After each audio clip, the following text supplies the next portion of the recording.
SC 330. The auditor's responses to assessed risks. Overall response for financial statement level risk. How auditor need to respond for financial statement level risk. First, assigning more experienced staff with special skills, experts, asked to maintain professional skepticism, unpredictability in further audit procedure, general changes to substantive procedures to obtain more persuasive evidence, increase of supervision, more supervision, further audit procedures for assertion level risks, test of controls, substantive procedures. First, test of controls. Audit procedure performed to obtain audit evidence of effectiveness of design of internal control system and accounting system designed to prevent, detect, and correct misstatements, operation of internal control system throughout the period, which controls should be tested, design and perform test of controls for relevant controls when auditor's assessment of risk of material misstatements includes expectation that controls are operating effectively.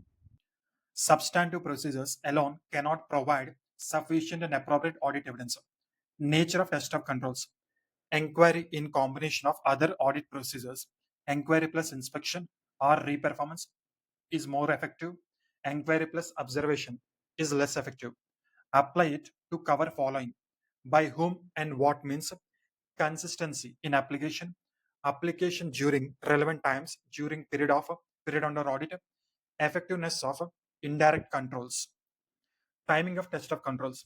Two ways of testing can be done for a particular time throughout the period. Example: if stock count is performed once at a year end, once at year end, then test of controls for count should be done for year end. Sales occurs on daily basis, so test of controls for sales will be performed for the whole year. Extent of control, important principle: high degree of reliance on controls, increase extent of test of controls, obtain more persuasive evidence for effectiveness of the controls.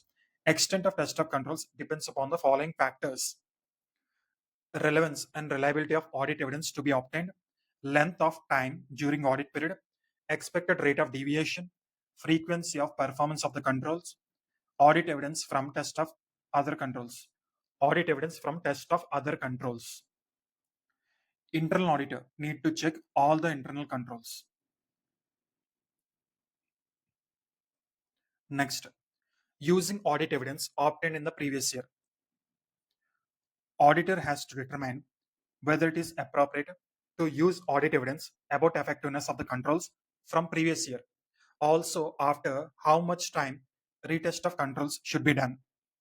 Following factors should be considered: personal change having significant effect, manual or automated controls, other component of control effectiveness, risk of material misstatements, and extent of reliance on controls, changing circumstances but lack of change in controls, general IT controls effectiveness, previous year effectiveness of controls, and extent of deviations.